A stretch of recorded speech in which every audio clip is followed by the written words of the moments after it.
The blade flashed before anyone could breathe.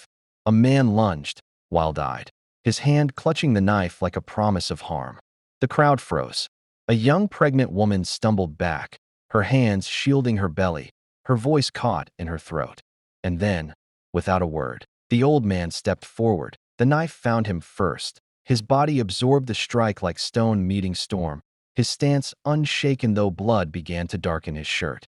Gasps rippled through the onlookers, but he didn't flinch.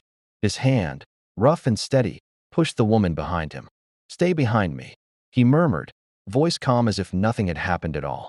The attacker faltered, confused by the veteran's stillness, but the man's eyes, sharp, unwavering, never left his. Who was he?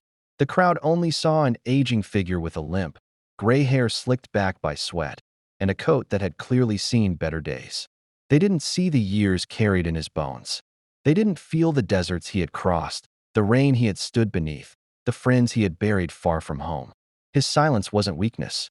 It was the kind that comes from knowing what real storms look like. Once, he had been 22, standing on foreign soil with a rifle that felt heavier with every letter he wrote home. Once, he had carried a photo of his wife in his pocket, the edges worn thin from nervous thumbs. He had returned with a folded flag pressed into her hands, not his own. She had been gone for years now. All he had left was a son, a boy he raised to believe that honor wasn't spoken. It was lived. The attacker shouted something cruel, something about the veteran being useless, but the words barely touched him. The world had said worse. The world had taken more. N01 moved to help.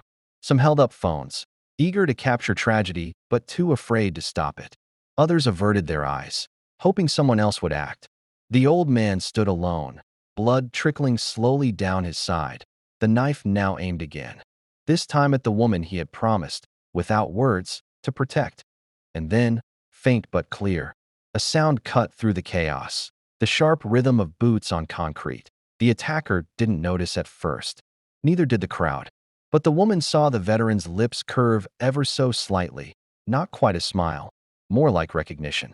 Silent men, he had once told his son, don't stay silent forever. They answer when it matters. The footsteps grew louder. Figures emerged, uniformed, precise, their presence pulling the air tight with authority.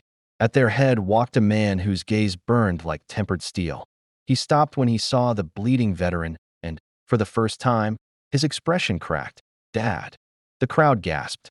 The attacker froze, confusion giving way to dread as the soldiers surrounded him, disarming him with an ease that made resistance laughable. The pregnant woman was guided away, trembling but safe. And the old man, still steady despite the wound, looked at his son the way a builder looks at a finished house.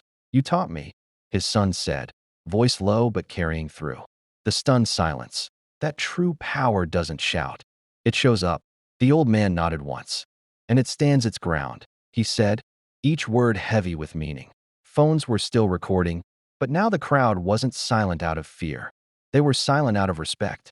People who had turned away now stepped forward, some placing hands over their hearts, others bowing their heads. In that moment, the veteran wasn't just a man. He was a line drawn in history, a reminder of what dignity looks like when it bleeds but does not break. Honor, after all, is not a medal. It is a choice. AS medics moved in. The son walked beside his father, soldiers flanking them like shadows of his legacy. The old man didn't look back at the attacker. He didn't need to.